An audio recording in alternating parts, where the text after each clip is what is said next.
नमस्कार दोस्तों, स्वागत है आप सभी का हमारे YouTube चैनल के ऊपर। जो भी व्यूअर हमारे रेगुलर वॉच करते हैं वीडियो, उनको पता है कि हमने आरपीएससी फर्स्ट ग्रेड के टेस्ट पेपर की एक सीरीज शुरू कर रखी है, जिसके कंटिन्यू वीडियो आपको टाइम टू टाइम प्रोवाइड होते रहते हैं। लेकिन जो व्यूअर पहली बार हमारे चैनल पर आए हैं, उनको बता देना चाहता हूँ कि चैनल को सब्सक्राइब करने के साथ साथ में घंटी के आइकन को जरूर प्रेस कर लें, ताकि लेटेस्ट अपडेट जैसे ही आपके पास में आए, चाहे वो करंट अफेयर्स का वीडियो हो, चाहे वो कोई स्टैटिक जीके से रिलेटेड हो, चाहे वो आपका टेस्ट पेपर हो, तो आपके पास में उसका नोटिफिकेशन पहुंच जाए। देखिए, पहले के जो टेस्ट पेपर है उसकी लिंक मैंने आपको नीचे डिस्क्रिप्शन में दे रखी है। तो ये टेस्ट पेपर खत्म होने के बाद में आप उन टेस्ट पेपर को एक बार जरूर देख लेना, अगर आप पढ़ाई करने के इच्छुक हैं तो। देखिए, आज का जो टेस्ट पेपर है उसको अपन शुरू करते हैं। आज का पहला क्वेश्चन है, ताल छापर वन्य जीव अभ्यारण्य राजस्थान के किस जिले में स्थित है? तो देखिए, राजस्थान के चूरू जिले में, शेखावाटी का जो चूरू जिला है, वहां पर ताल छापर वन्य जीव अभ्यारण्य स्थित है। इसलिए ऑप्शन जो सेकंड होगा वो इसका राइट आंसर होगा। नेक्स्ट है, कापरडा पशु मेला राजस्थान के कौन से जिले में बढ़ता है? तो कापरडा पशु मेले का आयोजन राजस्थान के जोधपुर जिले के अंतर्गत किया जाता है, इसलिए ऑप्शन जो सेकंड होगा वो इसका राइट आंसर होगा। नेक्स्ट दे रखा है, भरतपुर का लोहागढ़ दुर्ग किस शासक के द्वारा संस्थापित किया गया था? तो भरतपुर का जो लोहागढ़ दुर्ग है वो महाराजा सूरजमल के द्वारा बनवाया गया था, इसलिए ऑप्शन जो फर्स्ट होगा वो इसका राइट आंसर होगा। नेक्स्ट आपको दे रखा है, राजस्थान में उत्खनन कार्य का श्रेय किसे जाता है? तो राजस्थान में उत्खनन का कार्य का जो श्रेय है वो सांकलिया को भी दिया जाता है, अग्रवाल को भी और मिश्र को भी। तो उपरोक्त तो सभी क्या होगा इस क्वेश्चन का राइट आंसर होगा। नेक्स्ट आपको दे रखा है, अभिलेखों के अध्ययन को क्या कहा जाता है? तो इसको एपीग्राफी के नाम से, अभिलेखों का अध्ययन है, अभिलेखों की जो स्टडी है उसको एपीग्राफी के नाम से जाना जाता है। नेक्स्ट आपको दे रखा है, भारत में पहला संस्कृत का अभिलेख है वो कौन सा है? तो जूनागढ़ जो अभिलेख है वो भारत में सबसे पहले संस्कृत का अभिलेख है। शक शाक जो शासक हुआ था रुद्रदामन, रुद्रदामन का ये अभिलेख है। तो जूनागढ़ अभिलेख है वो क्या होगा इसका राइट आंसर होगा। नेक्स्ट क्वेश्चन आपको दे रखा है, पुरातात्विक स्थल नगरी की खुदाई सर्वप्रथम कब की गई थी? तो नगरी की खुदाई सर्वप्रथम 1904 ईस्वी के अंतर्गत की गई थी। ऑप्शन जो सेकंड होगा वो इसका राइट आंसर होगा, और D.R. भंडारकर के द्वारा इसकी खुदाई की गई थी। नेक्स्ट क्वेश्चन दे रखा है, विक्टोरिया हॉल म्यूजियम राजस्थान के कौन से जिले के अंतर्गत स्थित है? तो ये राजस्थान का जो उदयपुर जिला है वहां पर विक्टोरिया हॉल म्यूजियम है वो स्थित है। ऑप्शन जो आपको थर्ड दे रखा है वो इसका राइट आंसर होगा। नेक्स्ट आपको दे रखा है, आज़ादी के बाद खोजा जाने वाला भारत का प्रथम सिंधु स्थल कौन सा है? तो आज़ादी के बाद में रंगपुर स्थल है वो खोजा गया था। नेक्स्ट आपको दे रखा है, निम्न में से किस विद्वान ने सिंधु सभ्यता के अवसान का कारण पारिस्थितिकी असंतुलन बताया है? तो ये फेयर सर्विस के द्वारा इसको पारिस्थितिकी असंतुलन बताया गया है सिंधु सभ्यता के अवसान का कारण, इसलिए फेयर सर्विस क्या होगा इसका राइट आंसर होगा।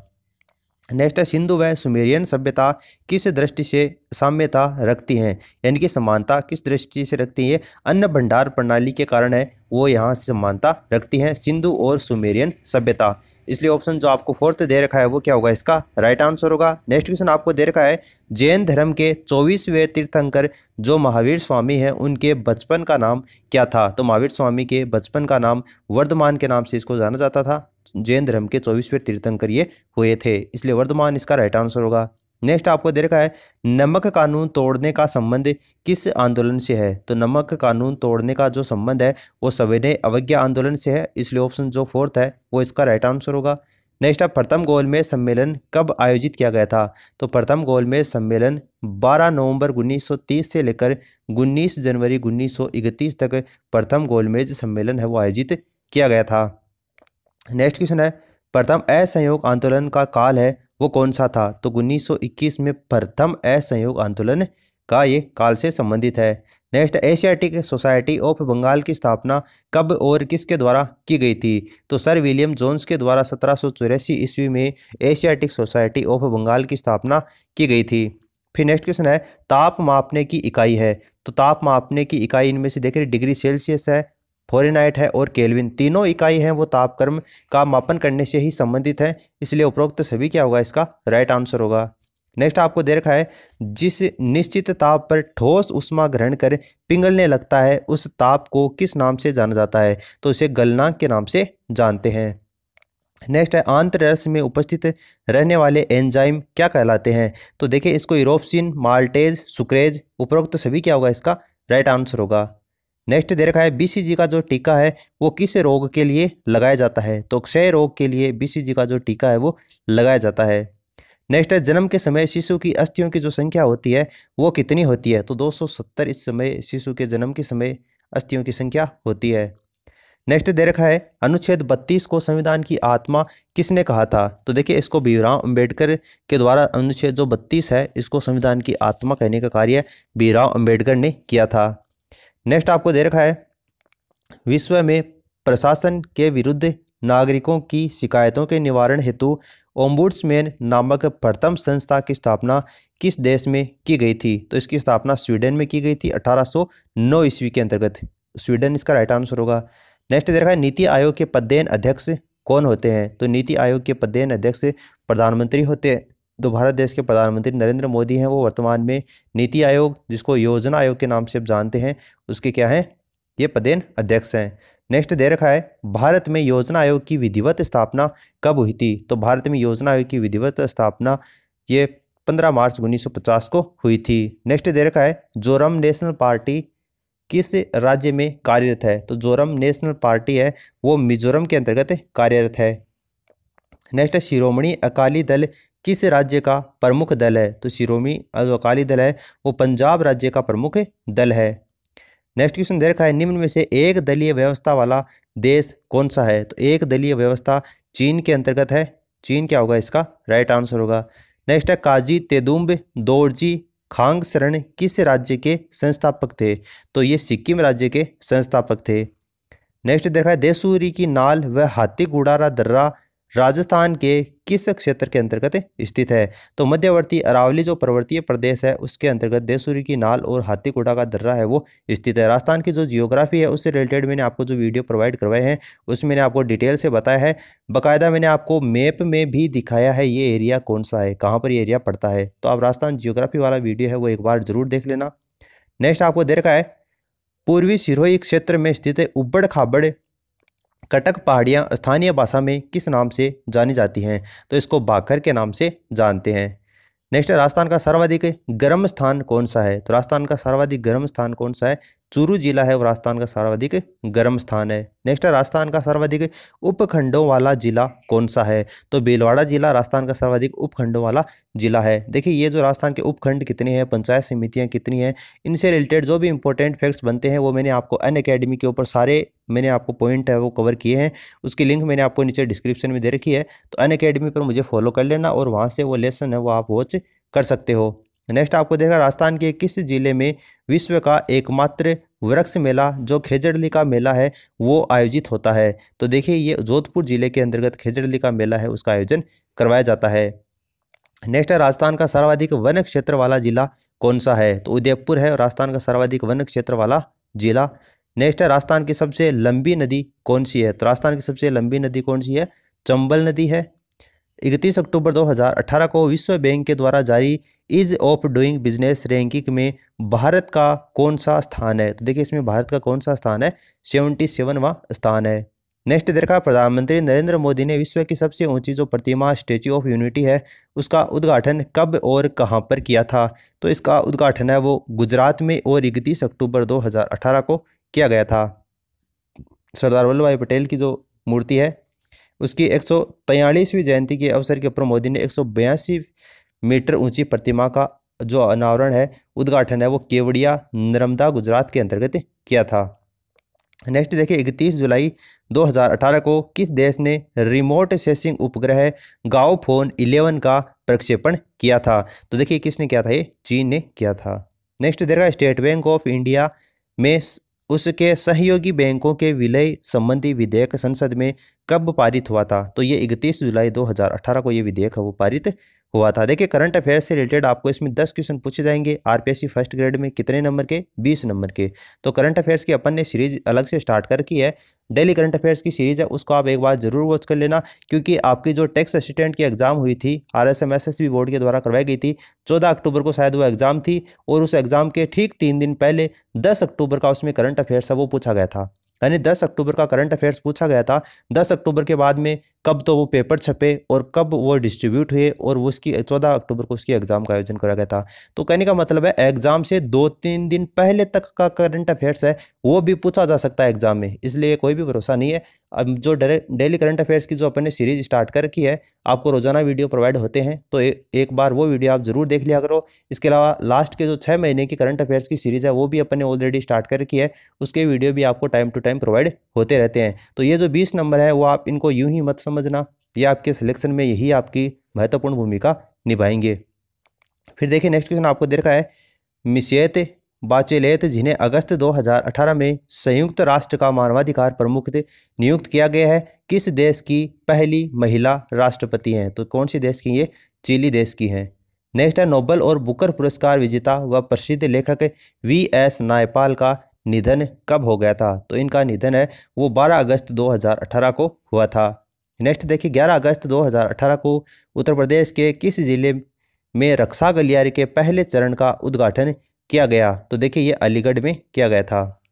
नेक्स्ट दे रखा है, जुलाई 2018 में रूस open tour super 100 badminton tournament का खिताब जीतने वाले पहले भारतीय कौन है? तो सौरभ वर्मा है ये पहले भारतीय, जुलाई 2018 में टूर्नामेंट हुआ था। नेक्स्ट देखिए, हाल ही में 660 मेगावाट की छठी इकाई की शुरुआत के साथ राजस्थान का सबसे बड़ा थर्मल पावर प्लांट बना Chhabra super thermal critical power plant किस जिले के अंतर्गत स्थित है? तो देखिए ये 12 जिले के अंतर्गत स्थित है, राजस्थान का जो 12 जिला है उसमें ये प्लांट स्थित है। उसके बाद देखिए नेक्स्ट क्वेश्चन दे रखा है, प्राथमिक और उच्च प्राथमिक विद्यालयों को क्रमोन्नत व मान्यता कौन प्रदान करता है? तो देखिए इनको मान्यता प्रदान करने का कार्य निदेशालय का होता है। नेक्स्ट है, राजस्थान शिक्षा सलाहकार मंडल की स्थापना किस वर्ष की गई थी? तो 1951 में राजस्थान शिक्षा सलाहकार मंडल की स्थापना की गई थी। नेक्स्ट है, 27 जनवरी 2003 में राजस्थान मदरसा बोर्ड की स्थापना कहाँ पर की गई थी? तो राजस्थान मदरसा बोर्ड की स्थापना 27 जनवरी 2003 को राजस्थान की राजधानी जयपुर पिंक सिटी के अंतर्गत की गई थी। नेक्स्ट क्वेश्चन है, राजस्थान में विद्यालय योजना कब से संचालित है? तो ये 1968 के अंतर्गत राजस्थान में विद्यालय योजना है वो संचालित है।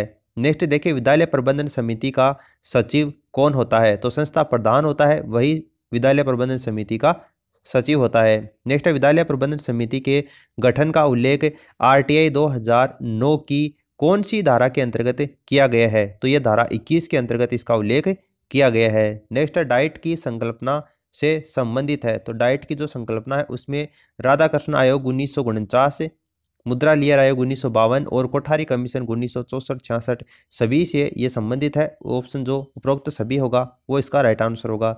नेक्स्ट दे रखा है, एनसीईआरटी की स्थापना कब की गई थी? तो एनसीईआरटी की स्थापना 1 सितंबर 1963 ईस्वी को अंतर की गई थी। नेक्स्ट आपको दे रखा है, NERIE शिलोंग की स्थापना किस वर्ष की गई थी? तो देखिए इसकी स्थापना 1991 ईस्वी के अंतर्गत की गई थी। नेक्स्ट है, IASE यानी institute of advance study in education में किसे प्रशिक्षित किया जाता है? तो देखिए इसके अंतर्गत माध्यमिक स्तर के जो शिक्षक होते हैं उनको प्रशिक्षित किया जाता है, माध्यमिक शिक्षा के HMPP को भी, और इसके अलावा व्याख्याताओं को सभी को इसके अंतर्गत प्रशिक्षित किया जाता है, इसलिए उपरोक्त सभी क्या होगा इसका राइट आंसर होगा। फिर नेक्स्ट क्वेश्चन आपको रीजनिंग और मैथमेटिक्स से रिलेटेड दे रखे हैं, दे रखा है ACEG बाद में अनुपात BDFH और अनुपात C समानुपात का चिन्ह है बीच में, यानी इसका जो संबंध इससे है वही संबंध इसका किससे होगा? तो देखिए ACEG कहने का ये मतलब है ये 1 नंबर पे आता है, 3 पे आता है, 5 पे आता है और ये 7 पे आता है, ये 2 पे आता है, 4 पे आता है, 6 पे आता है और ये कितने पे आता है? 8 पे आता है। तो देखिए यहाँ से जब आप इसको ध्यान से देखोगे तो 1 से 2, बाद में 3 से 4 और बाद में 5 से 6 और बाद में 7 से 8, यानी कि एक एक की बढ़ोतरी हुई है। तो सी है वो कौन से नंबर पे आता है? 3 नंबर पे आता है, इसका मतलब 4 नंबर पे क्या आएगा? यहाँ पर डी आएगा। ई है वो 5 नंबर पे आता है, इसका मतलब 6 नंबर पे कौन सा आता है? एफ आता है। जी है वो 7 नंबर पे आता है, इसका मतलब 8 नंबर पे कौन सा आता है? एच आता है। आई है वो 9 नंबर पे आता है, इसका मतलब 10 नंबर पे कौन सा आता है? जे आता है। तो DFH J, तो ये आपको कौन से ऑप्शन के अंतर्गत दे रखा है? पहले ऑप्शन में दे रखा है DFH और J, ऑप्शन जो फर्स्ट है वही इसका राइट आंसर हो जाएगा। नेक्स्ट क्वेश्चन आपको दे रखा है, यदि सफ़ेद को लाल कहा जाए, लाल को पीला। देखिए इस तरीके का क्वेश्चन जब भी आपको दिखे, और 3-4 नहीं बल्कि अगर आप 20 लाइन भी आपके पास में दी हुई हो, तो आपको कुछ भी नहीं करना है। लास्ट की लाइन देखिए आप, लास्ट की लाइन आपको क्या कहा गया है? लास्ट में कहा गया है हल्दी का रंग निम्नलिखित में से क्या होगा? अब आपको पता है कि हल्दी का रंग कैसा होता है, पीला होता है। अब उस शब्द को देखिए, पीले को क्या कहा गया है, तो यहाँ पर देखिए पीले को हरा कहा गया है, और आपको कुछ भी मतलब नहीं है। हल्दी का रंग पीला होता है तो पीले को क्या कहा है, हरा कहा है, और हरा ही अपना क्या हो जाएगा, आंसर हो जाएगा। और बाकी का ये जो राम कहानी यहाँ पर दी गई है, आपको ये पढ़ने की बिल्कुल भी जरूरत नहीं है, इसलिए हरा क्या हो जाएगा, इसका राइट आंसर होगा। इस तरीके के क्वेश्चन आते हैं, आप हमेशा यही मेथड है वो काम में लिया करो। नेक्स्ट आपको दे रखा है, नीचे दिए गए रेखा चित्र है, उसमें कौन सा रेखा चित्र है पति पत्नी और परिवार के जो पारस्परिक संबंध है उसको सही तरीके से दर्शाता है। तो देखिए पति पत्नी है वो दोनों ही परिवार का ही हिस्सा होते हैं, इसलिए आप देख रहे होंगे यहाँ पर ये परिवार है बाहर वाला, और ये पति और पत्नी। ऑप्शन जो आपको फोर्थ दे रखा है वो क्या हो जाएगा, इसका राइट आंसर हो जाएगा। फिर नेक्स्ट क्वेश्चन आपको, डेजिग्नेशन शब्द है उसके अक्षर का क्रम न बदले हुए एक ही अक्षर को प्रयोग करते हुए कितने अंग्रेजी के स्वतंत्र शब्द हैं वो बनाए जा सकते हैं।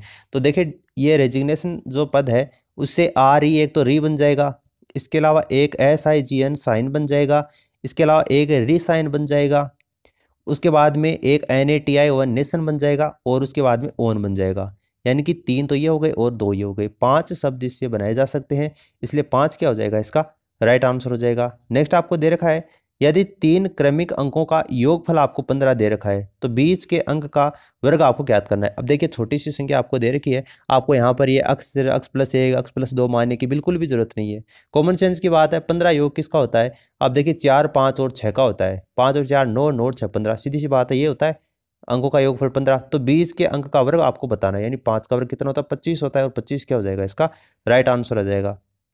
नेक्स्ट आपको दे रखा है, प्राथमिक सामग्री संकलन के कितने प्रमुख तरीके होते हैं। तो देखिए इसके कितने तरीके होते हैं, 2 तरीके होते हैं। नेक्स्ट है, सांख्यिकीय तथ्यों को चित्रों के रूप में प्रदर्शित करने का उद्देश्य क्या है। देखिए परस्पर तुलना, तथ्यों को सरल सुबोध और आकर्षक बनाना, घटना विशेष की प्रवृत्ति जानना, उपरोक्त सभी क्या होगा, इसका राइट आंसर होगा। नेक्स्ट है, मोड शब्द की उत्पत्ति कौन सी भाषा से हुई है। तो फ्रेंच भाषा से मोड जो शब्द है उसकी उत्पत्ति हुई है। नेक्स्ट 3 संख्याएं दे रखी हैं, 24 44 और 32, इसका एलसीएम क्या होगा, तो 1056 क्या आएगा, इसका एलसीएम आएगा। नेक्स्ट आपको दे रखा है, 2 चरों वाले जो असंगत समीकरण है उसके युग्म का हल होता है। तो देखिए इसके युग्म का जो हल होता है, कोई भी हल इसका नहीं होता है, 2 चरों वाले असंगत समीकरणों का कोई भी हल है वो विद्यमान नहीं होता है। नेक्स्ट आपको एक समीकरण दे रखी है, x square minus 4x equal to 0, उसके हल कितने होंगे, कौन कौन से इसके हल होंगे। तो देखिए एक्स स्क्वायर इक्वल टू ये क्या हो जाएगा, 4x हो जाएगा, और यहाँ से x कैंसिल हो जाएगा और x इक्वल टू 4, तो 0 और 4 क्या आएंगे, इसके हल आएंगे। फिर नेक्स्ट आपको दे रखा है, एक बेलन की ऊंचाई 11 सेंटीमीटर दे रखी है, एक और वक्र पृष्ठ 968 वर्ग सेंटीमीटर दे रखा है, तो बेलन की त्रिज्या क्या होगी। तो देखिए इससे आप सोल्व कर लेना, मैं आपको इसके जो फॉर्मूले हैं वो बता देता हूँ। देखिए बेलन जो होता है उसके निचले जो पृष्ठ होता है उसकी त्रिज्या आप r मान लेना, इसकी जो ऊंचाई है वो आप h मान लेना। बेलन का आयतन क्या होता है, पाई r स्क्वायर h होता है, ये बेलन का आयतन होता है। बेलन का वक्र पृष्ठ होता है 2 पाई r h, और बेलन का कुल वक्र पृष्ठ होता है 2 पाई आर एच और बाद में 2 पाई आर स्क्वायर, क्योंकि ऊपर वाला पाई आर स्क्वायर और नीचे वाला पाई आर स्क्वायर, इस तरीके से तो आपका बेलन बनता है। इसलिए वक्र पृष्ठ और बाद में इसका दोनों ये वृत्त के क्षेत्रफल, तो ये इसका कुल वक्र पृष्ठ का क्षेत्रफल हो गया। उसके बाद में या आप इसको इस तरीके से भी लिख सकते हो कि अगर 2 पाई आर कॉमन ले लिया और एच प्लस आर, तो ये भी हो सकता है। इसलिए बेलन का कुल वक्र पृष्ठ का क्षेत्रफल ये होता है। यहाँ से बेलन की त्रिज्या निकल जाएगी और यहाँ से बेलन की त्रिज्या का मान कितना आएगा, 14 सेंटीमीटर, इसका राइट आंसर आएगा। नेक्स्ट दे रखा है, शंकु के आधार की त्रिज्या आपको 21 सेंटीमीटर दे रखी है, तिर्यक ऊंचाई है वो 35 सेंटीमीटर दे रखी है, तो शंकु का संपूर्ण पृष्ठीय क्षेत्रफल निकालना है। देखिए शंकु का संपूर्ण पृष्ठीय क्षेत्रफल क्या होता है, pi r l plus pi r square, ये शंकु का संपूर्ण पृष्ठीय क्षेत्रफल होता है। यहाँ पर आप त्रिज्या का मान रख देना, इसकी ऊंचाई का मान रख देना, और तो यहाँ से संपूर्ण इसका पृष्ठीय क्षेत्रफल आ जाएगा। यहाँ से देखिए इसका राइट आंसर आएगा 3696 वर्ग सेंटीमीटर। इजी क्वेश्चन है, ये आप आराम से कर सकते हो, वो फॉर्मूले हैं वो मैंने आपको बता दिए। नेक्स्ट दे रखा है, पिरामिड की ऊंचाई है वो 16 सेंटीमीटर दे रखी है, वर्गाकार आधार की जो भुजा है वो 24 सेंटीमीटर दे रखा है, और पिरामिड का संपूर्ण पृष्ठीय क्षेत्रफल है वो आपको ज्ञात करना है। तो 1536 वर्ग सेंटीमीटर क्या आ जाएगा, इसका राइट आंसर आ जाएगा। नेक्स्ट आपको रजनी प्लस ईस में संधि होगी, तो रजनी और ईस या रजनी से शब्द बनेगा, और इसमें कौन सी संधि होगी, दीर्घ संधि इसमें होगी। ये बड़ी ई और बड़ी ई मिलकर क्या बनी, यहाँ पर कैपिटल ई बड़ी ई बनी, तो यहाँ से दीर्घ संधि इसका राइट आंसर हो जाएगा। नेक्स्ट क्वेश्चन आपको दे रखा है, बलहीन बल प्लस हीन अथवा बलहीन में जो प्रत्यय शब्द है वो कौन सा है। तो देखिए इसके अंदर जो प्रत्यय शब्द है वो कौन सा है, हीन शब्द है वो क्या है, इसमें प्रत्यय है। उसके बाद नेक्स्ट क्वेश्चन दे रखा है निम्नलिखित में से भाव का अर्थ है। तो देखिए भाव का अर्थ इनमें से कौन सा है, दशा होता है। फिर नेक्स्ट क्वेश्चन आपको इंग्लिश से रिलेटेड दे रखे हैं। एक्टिव वॉइस में एक सेंटेंस दे रखा है डू नॉट बी अब्यूज्ड, तो आप पैसिव वॉइस में इसको चेंज करोगे तो let him not be abused, ये क्या आएगा, इसका राइट आंसर आएगा। फिर नेक्स्ट दे रखा है the shepherds dash after their sheep, तो देखिए इसके अंतर्गत आएगा were looking, the shepherds were looking after their sheep, ये ऑप्शन जो फर्स्ट होगा वो इसका राइट आंसर होगा। और लास्ट क्वेश्चन है the monkey jumped dash the roof of my house, तो the monkey jumped on to the roof of my house, on to इसका राइट आंसर आएगा। तो देखिए दोस्तों 75 क्वेश्चन आंसर के बारे में अपन ने बात की है। वीडियो अच्छा लगा है तो इसे लाइक कीजिए और अपने दोस्तों के साथ में शेयर कीजिए। ये सीरीज आगे इसी तरीके से जारी रहेगी, इसलिए चैनल को सब्सक्राइब नहीं किया तो सब्सक्राइब करने के साथ साथ में घंटी के आइकन को प्रेस कर लें ताकि लेटेस्ट अपडेट आपको समय समय के ऊपर पहुँचते रहें।